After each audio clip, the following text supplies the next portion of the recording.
Bingo! FGS. OP! Yo, salut mes humains, c'est OP, j'espère que vous allez bien et bienvenue sur ma chaîne YouTube. Content de vous retrouver pour cette petite vidéo d'avant-match, le LOSC Paris Saint-Germain, le choc de cette troisième journée de Ligue 1, les amis. Mais avant toute chose, on s'abonne à la chaîne si ce n'est toujours pas fait. La petite clochette à côté, on clique dessus pour les notifications, le référencement et on est carré. Petit message vite fait, juste à faire passer. Les amis, quand on supporte le Paris Saint-Germain, je suis pas là pour faire la morale ou quoi que ce soit, hein. Et je suis pas là pour faire pleurer dans les chaumières. Mais il y a des choses là, au bout d'un moment, ça commence sérieusement à me gaver. C'est de la colère, de la peine, ah putain, bref. Quand on supporte le PSG, on le supporte dans son entièreté. On prend les mauvais côtés et les bons côtés.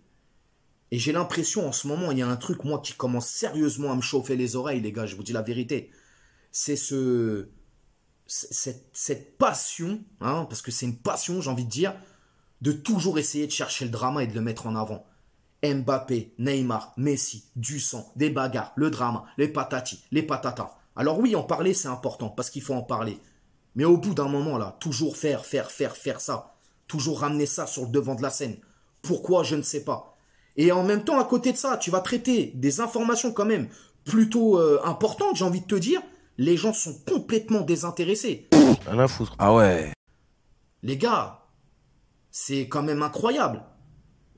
Si vous supportez le Paris Saint-Germain juste pour les bagarres et pour savoir qu'est-ce qui va se passer de mauvais et tout, c'est pas la peine. C'est vraiment pas la peine. Le Paris Saint-Germain ne tourne pas autour de ces joueurs-là ou des dramas ou des bagarres. Le PSG, c'est le PSG. Et c'est là aussi, moi, personnellement, depuis que je fais des vidéos et tout, moi, les gars, j'ai pas la science infuse. Je suis juste un petit supporter qui essaye de partager sa passion, qui essaye d'avoir des analyses objectives, qui essaye d'être lucide et en phase avec la réalité. Oui, des fois, je tape sur les joueurs, je tape sur le club, je gueule, je crie. Mais à juste titre. Et c'est toujours pour tirer vers le haut. Jamais gratuitement, c'est pas gratuit. Le joueur, il fait du bien au club, je le dis, et merci. Le joueur, il fait de la merde pour mon club, je lui tire dessus, c'est normal. C'est comme ça, on aime ou on n'aime pas. Moi, je suis... les goûts, les couleurs, c'est propre à chacun, tout simplement. Maintenant, d'en jouer, de faire des titres, Mbappé est une salope, pute Saint-Germain... Wow. C'est, les gars, tranquille. Il y a un moment donné, c'est vous qui avez ce pouvoir, les mecs. C'est vous qui donnez... c'est vous qui donnez ce pouvoir, en fait, tout simplement. Il faut commencer à filtrer un petit peu, les gars. Parce que moi j'en parle autour de moi, personnellement. Dans la vraie vie, frérot, quand tu sors dehors et que tu parles avec les gens et tout, c'est pas la réalité de ce qu'on peut voir et de ce qu'on peut entendre. Les gens, ils veulent autre chose. Les gens, ils veulent qu'on parle du club, qu'on parle dans son entièreté, que les informations soient de partout et soient vraiment bien traitées et pas tout le temps les mêmes sujets. Ceci, cela, les bagarres, les machins. La bagarre. Non. Faut faire un effort un petit peu, vraiment faire un effort. Et c'est là aussi, tu prends du recul et tu remarques que finalement, on a beaucoup de supporters de joueurs et très peu de supporters du club. Et c'est désolant, c'est vraiment désolant. Après, moi je tire sur personne, chacun fait ce qu'il veut, mais bon, ça, voilà, ça me désole. Vraiment, ça me désole.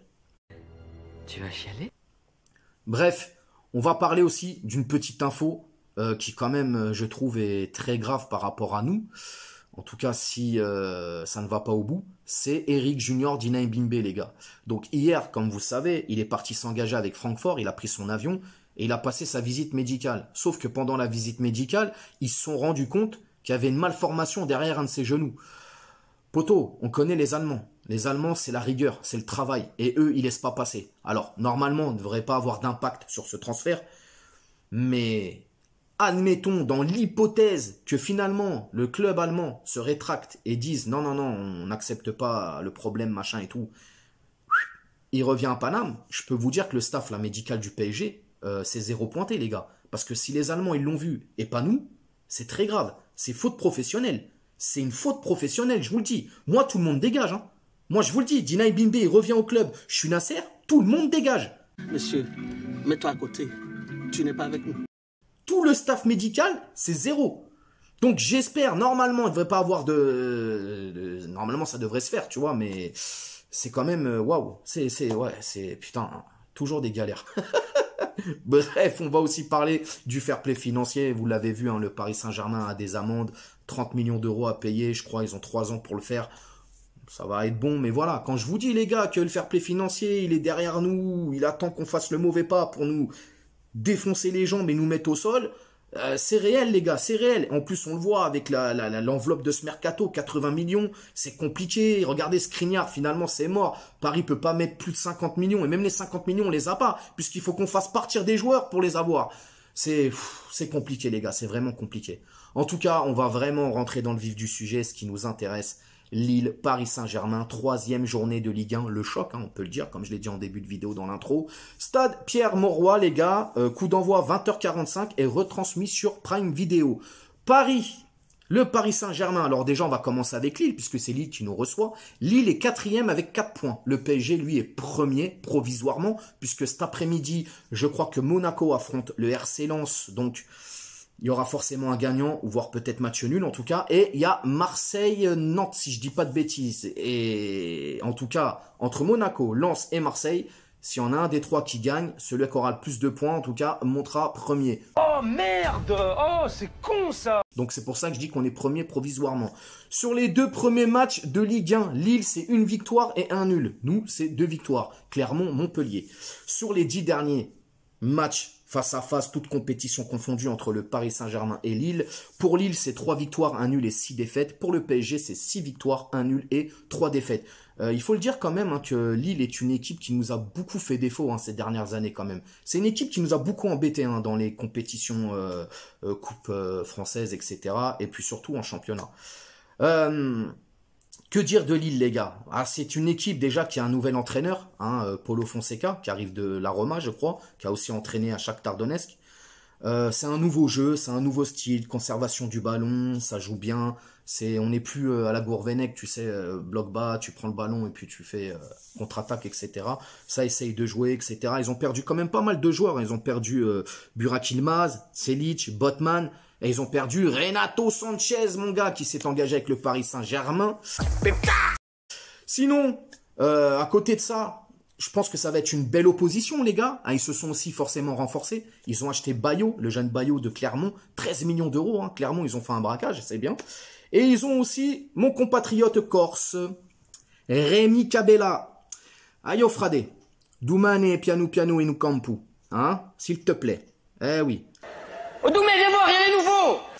Bref, en tout cas, ça va être un beau match. Je l'espère. Nous, le Paris Saint-Germain, il faut qu'on soit dans la même dynamique. Hein. J'espère aussi cette animation offensive va s'apaiser. On l'a vu, hein, Kylian, il avait la banane à l'entraînement, donc ça a l'air d'aller. Normalement, les choses ont été dites. En plus, Galtier, j'aime beaucoup ce coach, parce que lui, il parle français, frérot. Il n'est pas là pour faire de la langue de bois. Tu lui poses une question, il te répond cash. Donc ça, c'est très bien. Oui, Paris, il faut que dans l'animation offensive, j'espère que ça va être un peu mieux que contre Montpellier, parce qu'il y a beaucoup de déchets contre Montpellier, même si on a marqué beaucoup de buts. Mais voilà, j'espère vraiment des combinaisons, de la cohésion de jeu, mais ça va le faire, ça va le faire. Sur le 11 de départ, les gars, hein, on va pas se mentir, il n'y aura pas de surprise. Alors Vitinha, faut pas oublier, il a déjà 3 cartons jaunes. Il sera là normalement contre Lille, mais il sera pas là contre Monaco. Ça, c'est sûr et certain. En tout cas, le 11 de départ ne va pas bouger. Donnarumma dans les cages. Dans l'axe, Marquinhos. À droite, Ramos. À gauche, Kipembe. Le milieu de terrain, Vitinha, Verratti. Piston droit, Hakimi. Piston gauche, Mendes. Numéro 10, Messi. Et l'attaque, Neymar, Mbappé, les gars. Donc voilà, ça bouge pas, c'est le 11. Ça fait du bien, les gars. Ça fait du bien, en vrai, hein, d'avoir un 11 qui bouge pas. Je me rappelle la saison dernière, je faisais les avant-matchs. C'était le bordel, frérot. C'était jamais le même joueur là. Ah, c'était incroyable. Pour le score, les gars, je vois un petit 2-4. Un petit 2-4 pour le Paris Saint-Germain. Je vois un but d'Mbappé, Neymar, Messi, donc le trio d'attaque. Et je vois un petit but de Mendes. Ouais, je vois un petit but de Mendes. Donc voilà. Sinon, les gars, j'espère que cet avant-match vous a plu. N'hésitez pas à réagir en commentaire. Hein. Abonnez-vous à la chaîne. Des likes, partagez bien évidemment, on s'attrape aussi sur Instagram, je vous mets le lien ici en bas, et je vous dis à demain pour le traditionnel live en début d'après-midi, et bien entendu, le débrief de ma soirée. Ciao!